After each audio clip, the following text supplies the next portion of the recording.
नमस्कार दोस्तों, स्वागत है आपका एग्ज़ाम गुरु के यूट्यूब चैनल पर।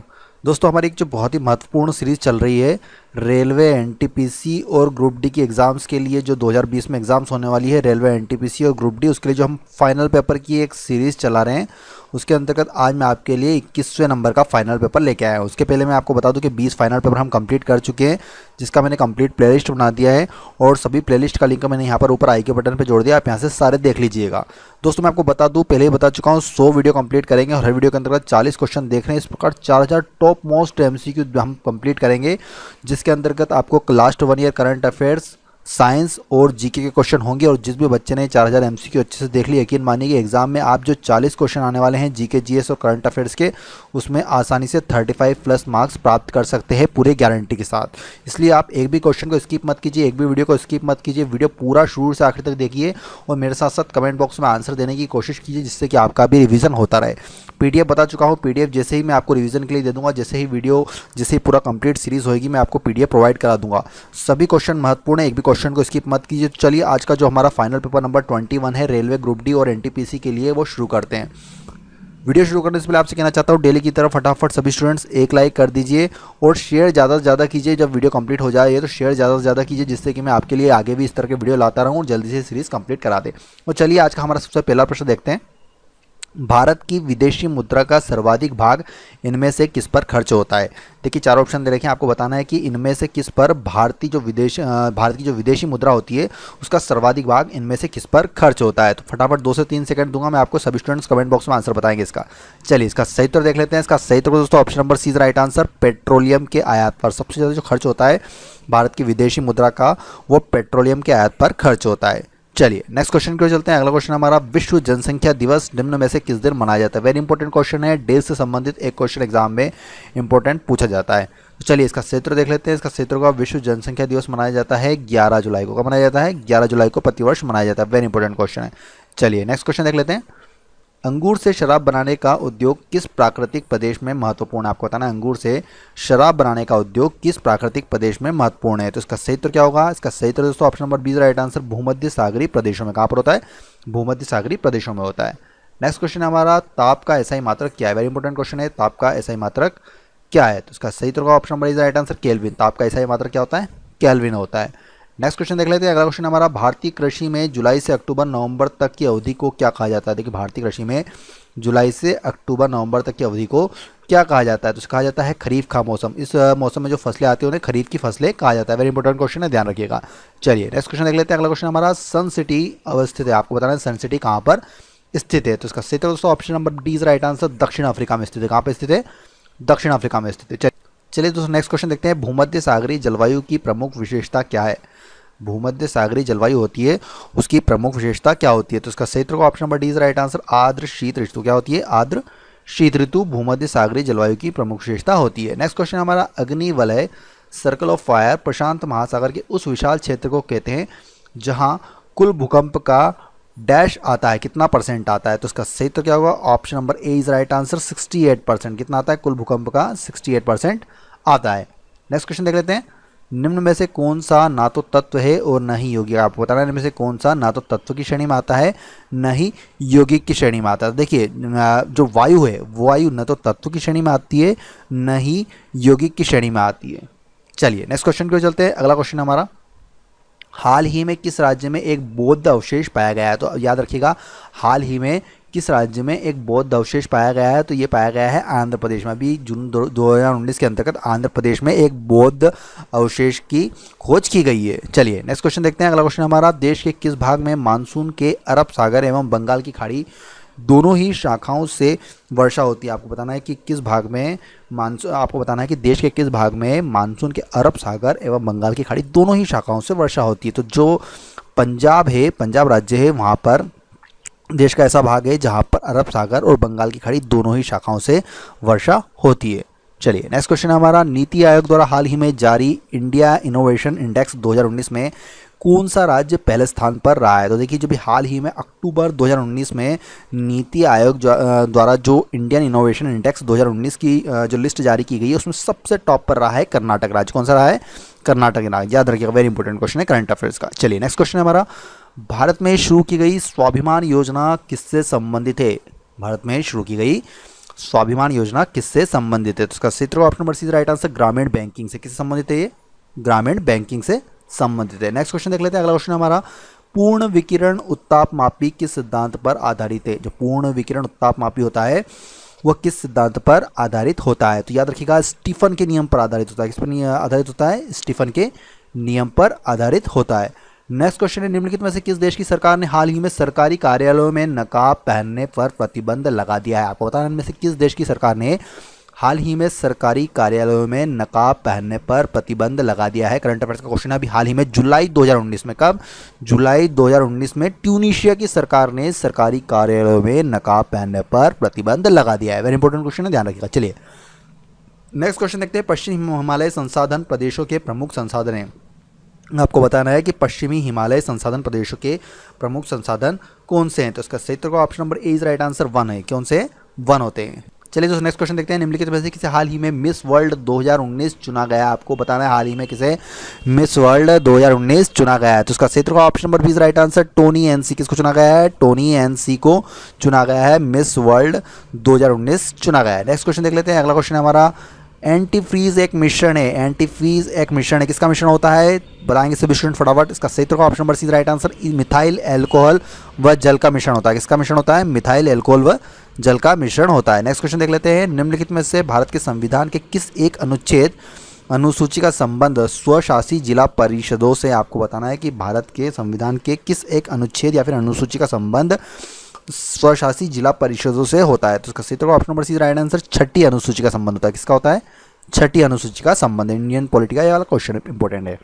नेक्स्ट क्वेश्चन है लाल रक्त कणिकाएं किस नाम से जानी जाती है? जो लाल रक्त कणिकाएं होती है वह किस नाम से जानी जाती है? तो याद रखिएगा एरिथ्रोसाइट्स। किस नाम से जानी जाती है? एरिथ्रोसाइट्स नाम से जानी जाती है लाल रक्त कणिकाएं। साइंस बायोलॉजी का महत्वपूर्ण प्रश्न है।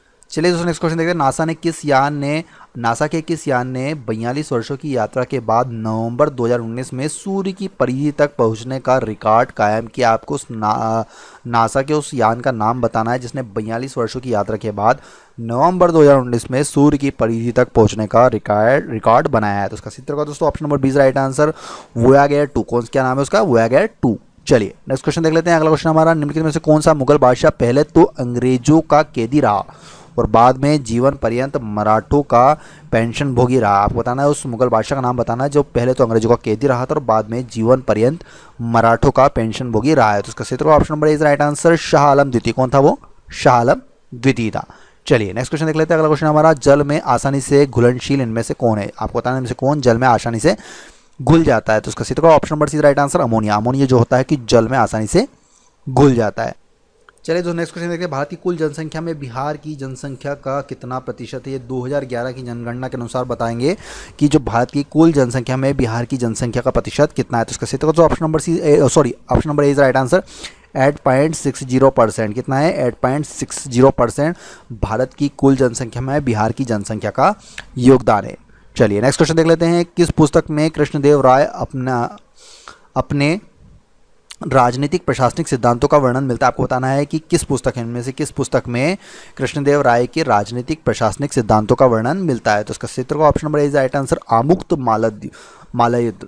किस में मिलता है? कौन सी पुस्तक में मिलता है? तो आमुक्त मालयद पुस्तक में जो कृष्णदेव राय हैं उनके राजनीतिक प्रशासनिक सिद्धांतों का वर्णन मिलता है। चलिए नेक्स्ट क्वेश्चन देख लेते हैं। अगला क्वेश्चन हमारा किस देश का प्राचीन नाम फार्मोसा है? आपको बताना है इनमें से किस देश का प्राचीन नाम फार्मोसा है? तो इसका सही उत्तर option number C right answer Taiwan. किसका है?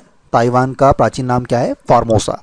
चलिए अगला क्वेश्चन देख लेते हैं। यूरोप में जूरा पर्वत से जेनेवा झील की तरफ रात्रि में चलने वाली शीतल एवं शुष्क पवनों को किस नाम से जाना जाता है? तो किस नाम से जाना जाता है उन पवनों को? तो जाना जाता है जोरान नाम से। किस नाम से जाना जाता है? जोरान नाम से। मतलब ऑप्शन नंबर डी इस क्वेश्चन का सही उत्तर हो जाएगा। चलिए नेक्स्ट क्वेश्चन देखते हैं। अवश्रव्य तरंगों की आवृत्ति कितनी होती है? अवश्रव्य तरंगों की आवृत्ति कितनी होती है? फ्रीक्वेंसी बताना है आपको। तो इसका सही उत्तर option number is right answer 20 hertz से कम होती है। कितनी होती है? 20 हर्ट्ज से कम होती है। चलिए नेक्स्ट क्वेश्चन देख लेते हैं। पूर्व मध्यकालीन भारतीय इतिहास में 750 ईस्वी से 1200 ईस्वी तक का समय मुख्यतः माना जाता है। क्या माना जाता है? तो इसका सही उत्तर दोस्तों option number B is right answer Rajput काल। क्या माना जाता है उसे? राजपूत काल माना जाता है। नेक्स्ट क्वेश्चन देख लेते हैं। स्थिर पानी में मिट्टी का तेल डालने पर मच्छर कम होते हैं? ऐसा क्यों होता है? आपने देखा होगा कि स्थिर पानी है तो वहाँ पर अगर आप मिट्टी का तेल डालेंगे तो वहाँ पर मच्छर कम पैदा होता है। इसका कारण क्या होता है? तो इसका कारण होता है लार्वा के सांस में बाधा डालता है, जिससे कि मच्छर कम पैदा होते हैं। जो मच्छरों के जो लार्वा होते हैं उनके सांस में बाधा डाल देता है मिट्टी का तेल, इसलिए वहाँ पर मच्छर कम पैदा होते हैं। Option number C right answer. चलिए नेक्स्ट क्वेश्चन है हमारा, महाराष्ट्र में गणपति उत्सव आरंभ करने का श्रेय किसको प्राप्त है? तो किसको प्राप्त है महाराष्ट्र में गणपति उत्सव आरंभ करने का श्रेय? तो ये प्राप्त है बाल गंगाधर तिलक को। किसको प्राप्त है? बाल गंगाधर तिलक को प्राप्त है। चलिए अगला क्वेश्चन देख लेते हैं, निम्नलिखित राज्यों में से कौन सा पवन ऊर्जा के उत्पादन में प्रथम स्थान रखता है? तो किस राज्य में सबसे ज़्यादा पवन ऊर्जा पैदा की जाती है, मतलब सबसे ऊपर कौन आता है पवन ऊर्जा के उत्पादन में? तो इसका सही तो option number A is right answer, Gujarat राज्य आता है। कौन सा राज्य आता है? गुजरात राज्य आता है। चलिए नेक्स्ट क्वेश्चन देख लेते हैं, 2011 की जनगणना में भारत में ग्रामीण जनसंख्या का कितना प्रतिशत था? तो जो 2011 की जो जनगणना हुई थी उसमें भारत में ग्रामीण जनसंख्या का प्रतिशत था 68.8%। कितना था? 68.8% था। चलिए नेक्स्ट क्वेश्चन देख लेते हैं। अगला क्वेश्चन हमारा, सिक्किम भारत का 22वां राज्य कब बना? सिक्किम भारत का 22वां राज्य बना कौन से संशोधन के द्वारा बना? तो याद रखिएगा, जो 36वें संशोधन के द्वारा जो सिक्किम था वो भारत का 22वां राज्य बना था। Option number D is right answer. चलिए नेक्स्ट क्वेश्चन हमारा, डीआरडीओ द्वारा जमीन से 25 किलोमीटर तक हवा में मार करने वाली किस मिसाइल का चांदीपुर रेंज से सफल परीक्षण किया गया है? तो कौन सी है वो मिसाइल का आपको नाम बताना है, जिसका भी हाल ही में डीआरडीओ द्वारा जमीन से 25 किलोमीटर तक हवा में मार करने वाली मिसाइल का चांदीपुर रेंज में सफल परीक्षण किया गया है? तो इसका क्षेत्र का option number C right answer, Akash 1S। किसका परीक्षण किया गया है? आकाश 1S का। चलिए नेक्स्ट क्वेश्चन हमारा, 3 पिन बिजली के प्लग में सबसे लंबी पिन को जोड़ना चाहिए। जो आपने देखा होगा 3 पिन जो बिजली का पिन और प्लग होता है उसमें सबसे लंबी पिन को किससे जोड़ना चाहिए? तो इसको जोड़ना चाहिए आधार सिरे से। किससे जोड़ते हैं हम उसको? आधार सिरे से जोड़ते हैं हम। चलिए नेक्स्ट क्वेश्चन देखते हैं। अगला क्वेश्चन है हमारा, असहयोग आंदोलन शुरू करने के समय भारत के वायसराय कौन थे?